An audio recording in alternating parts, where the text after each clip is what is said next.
USA-s käib mingi ilge möll ja siis stoksid teevad jälle all-time high'sid, noh. Ma ei tea, noh.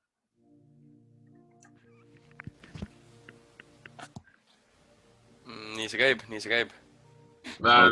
Ja eile oli ju uudis, kus läks juba tulistamiseks. Jumala rets tegelikult. Seal mingi samasuguse olukorra pärast on sisuliselt see kodusõda neil olnud ka ju. Oskab keegi täpsemalt öelda või? Minu meelest oli nagu enam-vähem samasugune stsenaarium, kus jälle mingi riigikorra ala vahetumine või mis seal oli. Ja siis nagu läks normaalseks madinaks ju. Neid on vist päris mitu korda olnud, jah. Ütlen ausalt, ma täpselt ei tea aastatega ajalugu USA kohta, aga verine on see ajalugu. Nii ta on, jah.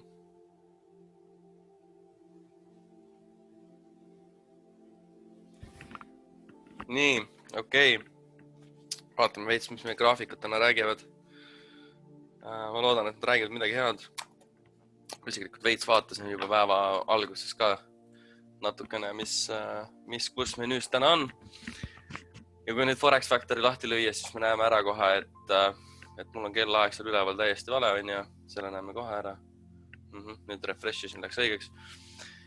Et sisuliselt mitte ühtegi punast kausta täna ei ole. Neid unemployment claims ei ole ka mõtet enam nüüd nii täie tõsidusega võtta, sest need numbrilised erinevused on tegelikult nii väiksed. Kui meil olid ajad, kus oli mingi, ma ei tea, 700 000 pealt läks 1,4 miljoni peale, võt siis oli see, nagu see põnev aeg, kus tõesti see spaikis, aga hetkel, nagu me näeme, siis see on sisuliselt mingi 10 000 vahet, et uudiste poolest tegelikult väga-väga rahulik päev täna. Muidugi jah, nagu me siin kõne alguses ju tegelikult rääkisime, et kes uudiseid loevad, vaatavad, näevad, mis tegelikult USAs juba toimub, et inimesed ikka maadlevad seal. Eks see kindlasti omamoodi kaasab mingisuguseid volatiivseid spaike võib-olla turgudel. Aga suures pildis tuleb ikkagi vaadata reaalaja datat ehk siis graafikutele peale ja vaadata, mis ja kuidas me saaksime seda ära kasutada enda jaoks, siis ütleme niiviisi. Nii, dollari indeks kohe esimese asjana võtame lahti, eks ju. Daily graafik. Mis ma tahaks tegelikult daily graafiku peal näha, kas siis suuri imbalance institutional candleid, aga kui me hetkel reaalselt vaatame seda, kuidas meie sisuliselt terve see nädal on printinud, siis kohe esimese asjana jääbki tegelikult silma see, et endiselt ikkagi allapoole suunaga ja täiesti tasakaalus price action on ju. Nii et sealt ei ole nagu eriti mitte midagi välja lugeda. Võib-olla ainult siis see, et eilne candlestick ei doji, ehk siis ta ei ütle ka meil hetkel veel mitte midagi. Toimuvad siin igasugused üles-alla liikumised nii. 4 tunni peal sisuliselt suhteliselt sama stsenaarium. Ilusti on lihtsalt näha, kui bearish me tegelikult ikka veel oleme, et isiklikult ei hakka üldse nagu buy tehinguid ennem vaatama, kui me pole vähemalt saanud tugevamaid struktuurilevelite close, sest overall pilt on ikkagi täielikult bearish'is, ütleme niimoodi, et just tegime ka lower low'i, eks ju. Nii, nüüd huvitabki mind see väiksema time frame'i price action, vaadata, kus me oleme printinud, kus on liquidity ära võetud, kus veel on teda. Oleme isegi täitsa 30 mintsi, et vaadates seda graafikut, mulle jääb väga silmas selline liikumine on ju. Kui agressiivselt me nüüd selle candlesticki tulime ülesse, ehk siis ma loeks seda, kui meie institutional candlestick, ma vaatan natuke paremale, ma näen kohe ära, et meil tegelikult väga ilus imbalance. Kui ma panen peale sessiooniliselt, siis sisuliselt meil jääb meie Asian high, on meil siin, eile New York, meil on equal high, ehk siis tegelikult väga lihtne trade setup just dollari puhul, mida dollar võiks teha, on ikkagi see, et tulla läbi liquidity, täita ära meil imbalance'i, liquidity, täita ära imbalance'i, eks ju, kes tahab, saab mõõta selle candlestick'i pooleks sisuliselt, kuna me oleme juba ikkagi väga väikestel timeframe'idel, ehk siis no need on ikka korralikud intraday timeframe'id selles mõttes, et kes nagu limit orderitega ei treidi, siis kindlasti see on juba siuke koht, kus 1-3 minuti distribution, kindlasti nagu natuke suuremate timeframe'ide candlestick body'd ja close'id on super olulised, et see on üks kriteerium, et body'd ja close'id jäävad madalamale, eks ju, bearish suunaga ja siis see on see väga ütleme niimoodi discounted koht, kus tegelikult ootaks, et dollar kukuks edasi. Nii. Aga noh, dollarit me ei treidi selles mõttes, see on lihtsalt hea indikaator, kes treidivad euro-usti või GBP-usti sisuliselt. Kui te midagi muud vaatlete, siis tegelikult ei ole mõtet eriti energiat dollari peale raisata, sest tegelikult muud asjad ei sõltu nagu minu arust nii palju. See on mu isiklik arvamus. Nii. Ja ka minu isiklik arvamus. Nice. Nii. Euro-ust. Ma hommikul natuke vaatasin seda, ma tegin ka väikse plaani siia peale, ütleme niimoodi. Võib-olla natuke top to down, et miks ma just ikkagi nii nagu üles suunaga tema poole olen. Ongi juba just sellepärast, et kui me vaatame isegi daily price action'it, kuidas meie eilne candlestick closes, ilmselgelt on näha, et see momentum on ülesse poole, mida me hetkel just daily graafiku peal teeme, ongi see, et me hoiame nii-öelda hinda balansis, nagu näha siis, zoomin sisse. Siin on veel väike imbalance, ma eeldangi, et turg reaalselt tuleb, täidab selle ära. Meil on balansis price action, overall structure ja candlestickid on meil ikkagi super bullish, nii et pole isiklikult mõtet nagu veel müüa seda, mina vähemalt näen niimoodi. Ja mis koha ma ära tuvastasin, ongi nüüd selline minu silmis väga huvitav koht just nagu sellepärast, et ma kohe tõmban niimoodi, et nüüd eile me tegelikult saime higher high'st siukse päris korraliku sell-offi. Me rääkisime eile hommiku sellest ka, et väga suur tõenäosus on, et tegelikult toimub mingisugune retracement, arvestades seda, et kuidas ta seda liquidity't kogus. Ainuke asi oli see, et tegelikult me ei näinud nagu nii korralikku distribution'it, et ma nagu nende 5 mintside oma päris fänn pole, et see on siuke vaieldav koht, aga ma vaidleks sellisel juhul, kui ma oleks ise siit müünud. Hetkel ma lihtsalt ei müünud seda siit, sest minu jaoks ta polnud nagu nii juicy, ütleme nii.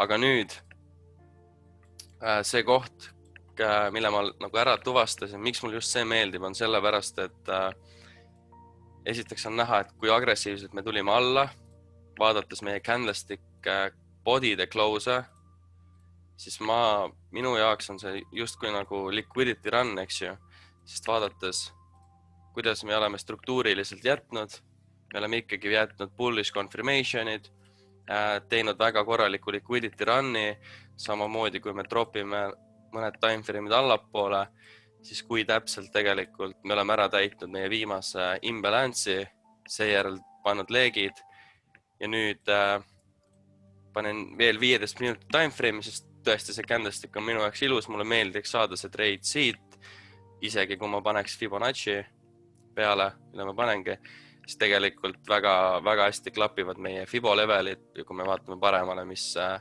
numbrid ma panin, 820, 750, et kindlasti see entry 2, siis 122, 750, et see läheb ka trade room'i. Tahtsin just öelda, et pane kindlalt. Panin limit orderi sisse, eks igaüks vastutab ise oma tehingute eest, ärge over leverage'iga, olge normid inimesed. Ja alert kindlasti enne kogu seda tsirkust paika, isiklikult panin 904, et võib alerdi panna ka täitsa siia liquidity alla, kes tahab, aga mulle meeldis 904 natukene enne seda psühholoogilist, orderid on paigas ja tavaliselt, kui ma limit orderi sätin, siis minul see limit orderi kriteerium on see, et ma pean vähemalt saama 1-5 risk-reward ratio, see tähendab seda, et ma võin sisuliselt 4 limit orderit mööda panna, 5 läheb pihta, boom. Et sellepärast mulle vähemalt 1-5, et ma 1-3 limit orderid isegi ei võta. Ja nagu näha, siis siin tegelikult ongi väga ilus, sest ta mängib välja enne varastamat struktuuri levelit. Me tegelikult saame ilusa numbri järgi selle leveli ära secure'ida 320, 1-5. Mul on paigas see limit order siin kohas. Et ma panen selle trade room'i. Tahtsin vahele öelda, et mul eile jäigi endal kripeldama 2 asja pärast, mis toimus. Üks on see trade, mille pealt sa praegu tõmbasid, vaata. See, kus sa praegu entrid valisid. See trade, mis seal all käis, seal täpselt, vaata näed, siis täpselt see sama, mis sul seal silme ees on, see eilne nii-öelda retracement. Ja, täiesti A ja O lihtsalt. Inbalance institution oli sees. Ja lihtsalt selle kohta ma tahakski teha tegelikult kursusesse eraldi video lihtsalt. See lihtsalt nii high probability, et uskumatu. Ja nüüd, kui ta täitis eelmise institutionile ära ja tekitas jälle samasuguse jalajälje, mis teeb selle järgmist trade'iga samamoodi üli high probability trade'iks. Et väga-väga nice. Absoluutselt. Minu arust see on nii loogiline ka, et see, kui ikkagist on liquid, võtab välja, ja siis jätab imbalance'i sisse, siis kõik on nagu üliloogiline, vaata, et surutakse hind alla ja siis sealt lendab täiega üles, sellest tekibki imbalance. Eurost by the... Nii panin see trade room'i. Tegelikult olekski ülihea näha, kui me kell 10 tuleb London session, et me siis sessioni alguses prindiks just allapoole, et see oleks vägev. Sest ideaalis võiks see trade tegelikult, ütlem niimoodi, +2 tundi pärast sessioni algust võiks aktiveeruda küll see trade. Oleks nagu soliidne. Kuigi meil täna nagu kalendris mitte ühtegi nii-öelda kiirendavat faktorit ei olnud. Samas meil nüüd eile ka polnud dollarile midagi nii erilist selles mõttes. Sellel ajal, kus see ilge volatiivsus tuli turule, ma mõtlen just.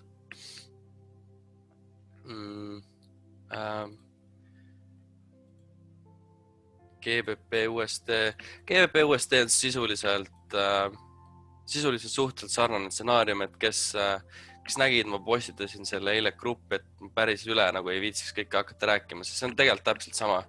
Ja see on olemas meil grupis ka.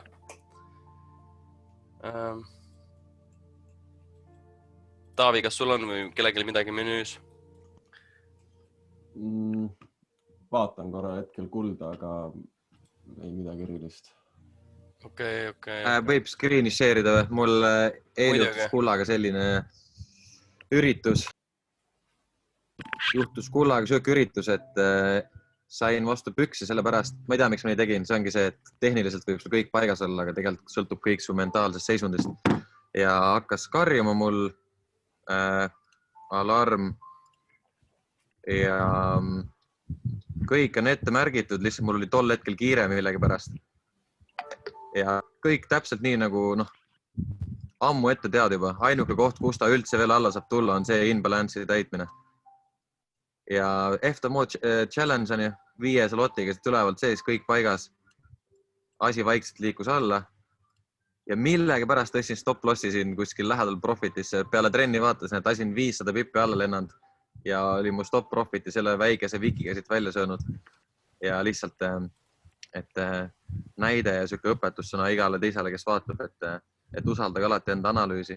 Et see oli üks nendest kohtades, kus nagu nädalaid ette teada juba, et kui see siia jõuab, siis see on kind of kohustuslik vajutus, sellepärast, et järgmise struktuuri levelini põhimõtteliselt, kui võtame siis siit ülevalt, eks. Võtame siit ülevalt. Ma tavaliselt panen 4 või 5 pippi siis üle sellest nii-öelda high'st arvestada spreadiga, et kui tulevad equal topid, on ju. No paneme enam-vähem praegu näitlikult, on ju. Nii. Paneme näitlikult. Ja esimese nii-öelda inbalance'i fillini, kuhu ta tuli, eks. Okei. Entry siit.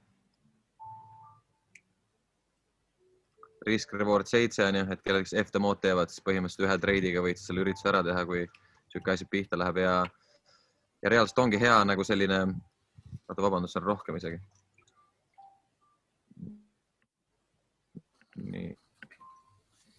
Balance fill. mis ta mul näitab?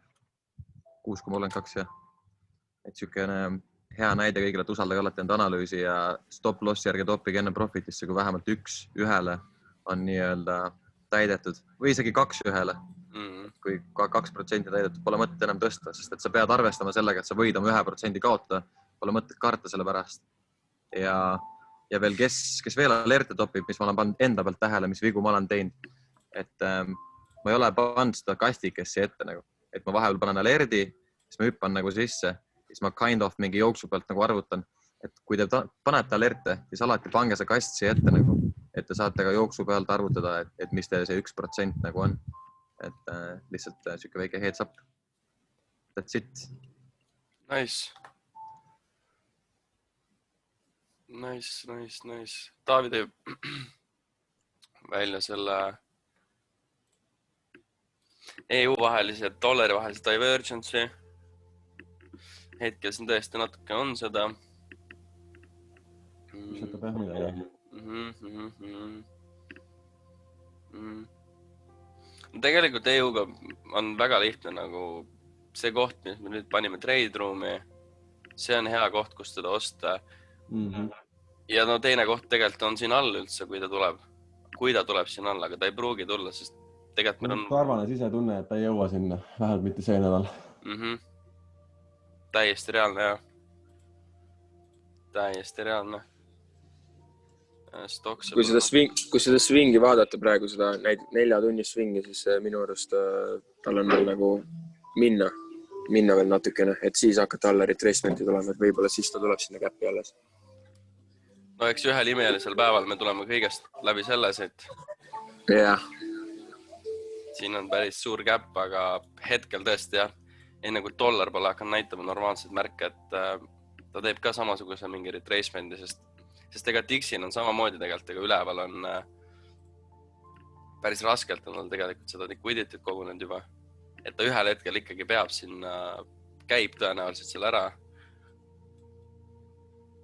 Aga nagu jah, kui seda suurt pilti vaadata, siis ma ei tahaks hakata nagu ette ennustama, et kas me lähme nüüd siit või sealt, et tee see move ära ja siis ma ütlen, et ta vaika. Me vaatame mingi nädal-2 mingi up-buy'sid, siis ütlen niimoodi dollarile. Vot. Meil ei olegi vist tegelikult midagi muust rohkem rääkida, eks ju?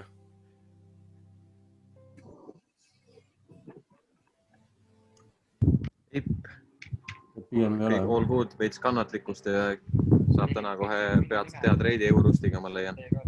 Sama. Nii.